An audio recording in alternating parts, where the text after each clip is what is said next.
Pak Arik maupun Ibu Tamara harus hadir. Tapi kebetulan klien kita Pak Arik dalam keadaan sakit. Padahal dia pengen banget ketemu sama Tamara. Tapi tidak bisa hadir karena sakit. Ada surat sakitnya jadi tidak bisa hadir. Kemudian mediasi untuk akhirnya ditunda untuk tanggal 15 Maret 2023. Tapi posisi ada di Amerika atau di Indonesia? Di Amerika. Pada prinsipnya hakim mediasi tadi menyatakan memberikan peluang untuk mediasi. Tetapi pada prinsipnya seperti ini. Gugatan itu menyangkut tentang biaya Pak Bles di saat sakit. Ada 3 kali sakit di bulan ada 3 kali sakit. Kemudian sakit pertama itu di California, Pak Bles yang ngurusin, biayanya semua dari Parik yang ngurusin. Sakit kedua juga kakinya diamputasi, itu pun Parik yang ngurusin. Termasuk seluruh biaya rumah sakit ada di Parik yang nanggung semua. Tahun 2000. Kemudian tahun 2001 meninggallah Pak Bles. Dan ternyata seluruh biaya rumah sakit ditanggung oleh Parik. Kemudian 1 bulan setelah Pak Bles meninggal, adalah kesepakatan sama para ahli waris, terutama sama Tamara. Ini gimana nih biaya rumah sakit? Akhirnya disepakatilah bagi 2. Totalnya 103.000 US dollar, sehingga dibagi 2, 51.000. Tahun 2001, 1 bulan setelah Pak Bles meninggal ditandatangani, bulan Desember. Tapi ternyata sampai hari ini, udah 20 tahun lebih, Ibu Tamara nggak bayar uangnya. Nah, tidak mengembalikan biaya rumah sakit tadi. Ya memang Pak Arik itu kan keluarganya abang kakaknya. Awalnya sih ya sudahlah, ngapainlah ribut-ribut gitu kan. Tapi ternyata terus sampailah akhirnya Pak Arik itu dilaporkan kemana-mana. Sampai ke polisi, ke Polda Jawa Barat. Dibilang Pak Arik ini itu, dibilang Pak Arik gelapkan. Padahal Pak Arik tidak nagih dibiayai ini sudah 21 tahun. Sakit hati Pak Arik terhadap apa yang dilakukan oleh Tamara. Yang bilang penipuan. Nah itu tidak ada, semua penipuan penggelapan tidak ada. Penipuan apa maksudnya Pak? Penipuan katanya hotel begini segala macam. Dan itu di Polda Jawa Barat dilaporkan. Nah pikiran Pak Arik pada saat itu dilaporkan, berarti ini Tamara pengen masukkan Pak Arik ke penjara. Orang yang dilaporkan ke polisi pasti berpikiran, oh saya mau dimasukkan ke penjara nih oleh Ibu Tamara nih. Nah, adik kok mau melaporkan kakaknya masuk penjara. Kemudian yang namanya manusia kan punya batas waktu, batas kesabaran. Kemudian akhirnya dia melakukan perlawanan Pak. Memberitahu bahwa ini nggak benar. Dia mulai ungkitlah masalah biaya rumah sakit. Inilah sebenarnya kebenarannya yang banyak yang tidak tahu. Bang, itu kan beda Bang. Gimana? Sudah beberapa tahun sudah putus. Karena Pak Ibu Tamara itu selalu buat perbuatan-perbuatan lapor polisi gitu, menyakiti hati Pak Arik kan. Harusnya kan dia ngomong ini gimana kakak, ini gimana kakak. Sedangkan Pak Arik nggak pernah nyinggung uang yang dia 1.000 US dollar sekian puluh tahun. Tapi dia dilaporkan polisi kan dia sakit hati. Berarti Hotel Intisari itu sebenarnya siapa yang pegang sih Pak? Pak Arik sendiri atau gimana? Karena kan dari pihak sana bilang katanya belum ada pembagian. Nah, itu kan perusahaan, dikelola oleh perusahaan. Perusahaan ini kan punya saham masing-masing. Nah, Tamara ini punya saham 20%. Pak Arik itu mayoritas. Ya, mayoritas dia di atas 50%. Tamara 20%. Nah, dia bilang gimana mau mengelola itu, saya nggak dilibatkan. Ya kan udah ada pengurusnya. Pemegang saham itu kan menunjuk pengurus-pengurusnya. Siapa pengurusnya? Direkturnya, komisaris, kan semua dia diurusin direktur komisaris. Gitu loh. Bang, jadi artinya apa hotel itu bukan murni punya Tamara ya? Ada saham-saham yang Halo kabel. Iya, itu perusahaan saham-saham. Jadi 20% milik Tamara. Kalau Bang ada soal 20%-nya itu selama udah dibagi kembali ke Tamara belum? Ya kan dia pemegang saham. Udah dapat. Dia dapat. Kalau kalau perusahaan itu untung, hotel itu untung, dia dikasih dividen. Tapi berapa kali dikasih dividen? Tapi Mbak Tamara Tapi memang kan kemarin tuh COVID-19, hotel hancur semua. Itu kan hancur semua. Jadi dividennya itu nggak ada. Nggak ada, malah rugi. Di hotel itu nggak ada, malah rugi hotelnya. tapi dari Nah pihak kalau rugi masa namanya pemegang saham jangan dong untung aja, rugi nggak mau. Nggak benar namanya. Pemegang saham itu bertanggung jawab atas keuntungan dan kerugian. Begitu untung dia minta, begitu rugi dia hilang. Nggak tanggung jawab, temen nggak tanggung jawab. Sama dengan yang perobatan itu. Kalau dia, kan gini, Pak Arik itu selaku anak yang baik membiayai perobatan. Nah Tamara diminta selaku anak yang baik untuk memberikan biaya, sebagian biaya pengobatan tadi. Bang, masalahnya kenapa cuma dibagi berdua? Ya memang tadinya masih, sekarang udah meninggal ya. Tadinya kan pada masih hidup tuh dan keluarganya banyak. Kenapa hanya dibagi dua? Kenapa nggak anak-anak yang lain juga, keluarga-keluarga yang lain itu juga dibagi gitu lah? Itu semua yang lain tuh kan lagi susah semua hidup.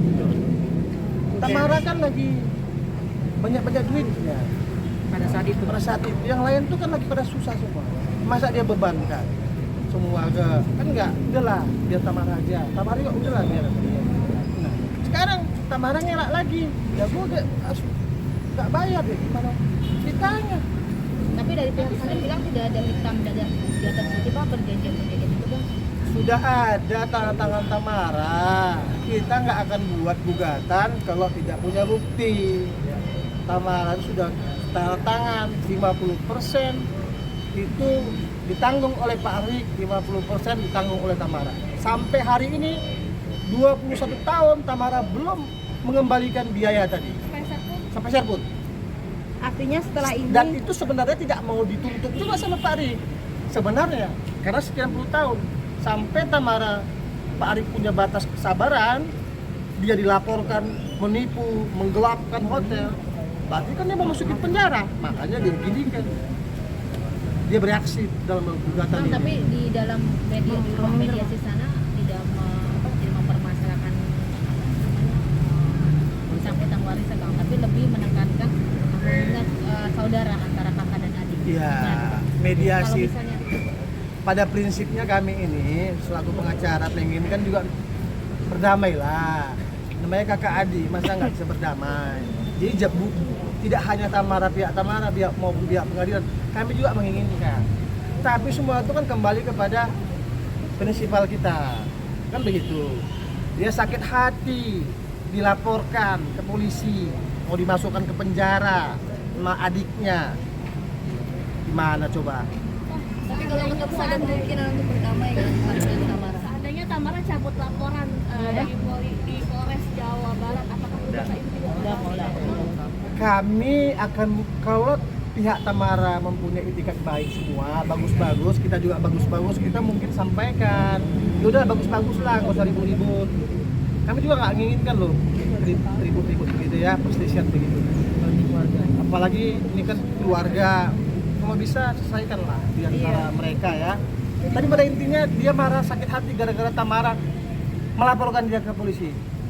Pak Arik menyatakan berpikiran bahwa Tamara mau masukkan Pak Arik ke penjara. Jadi bukan karena Tidak yang baik, tidak baik adik. Maaf. Kasusnya Bang. Hah? Kasusnya berapa lama laporannya? Udah berapa lama? 2-3 tahun. 2-3 tahun. Bang, artinya kalau Mbak Tamara mencabut laporannya, apakah Abang juga dari pihaknya bersedia untuk berdamai dan gimana? Kami pada prinsipnya, Pak Arik itu pada prinsipnya tidak ingin keributan. Tapi kan dari pihak sana semua, pihak Tamara, semua dari pihak Pak Tamara. Ya?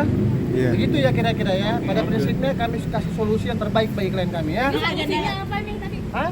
Ingin berdamai, masih buka ruang perdamaian nggak? Sebagai Kami pada prinsipnya selaku kuasa pengen yang terbaik bagi klien kami. Ya kan gitu. Kalau ternyata Pak Arik mau berdamai, alhamdulillah. Tapi kalau Pak Arik ternyata tidak mau berdamai, itu keputusan ada di dia, bukan ada di kami. Tapi pada Oke. prinsipnya kami pengen selesaikan dengan baik-baik. Oke? lanjutan Bang, agenda lanjutan. Masih mediasi. 15 Maret. 15 Akan datang Pak Erik, akan datang Pak Erik. diupayakan, diusahakan. Insya Allah datang. Kami sudah bilang sama Pak Arik harus datang. Mbak, mau tanya yang tentang dividen tadi, dari pihak sana itu ngeklaim selama 19 tahun itu dia nggak pernah dapat dividen. Sementara tadi Mbak dari pihak kuasa hukumnya Pak Ari kan bilang Begini. saat COVID nggak Kalau dapat. Covid aja Bang. gini, Kalau di luar COVID ya, kalau Iya. ada keuntungan, kalau dia merasa tidak ada dividen, kan ada upaya hukum. Dia gugat, dia tanya segala macam. Nah, sekarang gimana dia mau nanya dividen? Orang kerugian aja, pas modal kurang aja dia tutup mata. Itu pas kapan bang kalau yang kerugian Iyalah, tutup modal? tutup mata. Nggak, maksudnya itu pas kapan kalau yang Ya, kerugian tutup modal? sebelum-sebelumnya. Misalnya gini lah, kalau itu rugi, kalau pemegang saham itu rugi, ya dia tanggung jawabin juga dong ruginya. Tapi kalau itu untung ya dia ambil untungnya. Itu kan perusahaan, ini perusahaan namanya. Berlaku undang-undang PT. Nah, bukan keluarga begitu. Nanti pas rugi lu aja deh, pas untung gua ikut ya, nggak bisa gitu. Ya, Oke. Berarti penegasannya dari saya soal yang katanya ini ya pengobatan itu dipakein bunga gitu. Kenapa Gimana? harus dipakein Kenapa? bunga? Gini, Pak Arik itu pengusaha di Amerika. Kamera bang, kamera. Kamera. Pak Arik itu pengusaha di Amerika. Dia merasa 21 tahun itu kalau dia investasikan, kalau Tamara itu benar-benar dia bayar itu dengan nilai segitu dia bisa investasikan nilainya itu selama 21 tahun kira-kira gambaran seperti ini gitu loh ya. Itu kira-kira Jadi ya. jadi Hitung-hitungan itu pengobatan bang. Gimana? Masih ada hitung-hitungan investasi sekalipun itu adalah Begini, kan janjinya harus bayar. Ya, bayar. Tapi dia nggak bayar-bayar tuh 21 tahun. Gimana coba? ya, Gimana coba? Nah, pada saat itu orang membayar dengan angka 51.000 US dollar, apakah bisa sama dengan angka hari ini? Angka 51.000 US dollar 200 tahun yang lalu, apakah sama dengan angka 51.000 seperti hari ini? Kan nggak juga. 1.000 sekarang sama 1.000 dulu kan beda. Itulah yang namanya investasi. Kalau dia kembangkan hasilnya seperti ini, gitu loh. ya artinya itu kan dari kacamata bisnis, artinya kalau dari kacamata nurani kemanusiaan kan mestinya beda gitu bang. Nah justru Pak Arik itu udah punya hati nurani. 21 tahun dia nggak tagih-tagih itu. Dia nggak tagih sebenarnya itu. Sampai Tamara lapor polisi. Kalau Tamara nggak lapor polisi, dia juga nggak tagih itu bang. Sakit hati dia mau masukkan ke penjara sama adiknya. Orang lapor polisi kan mau masukin penjara. Ya, oke? bang berarti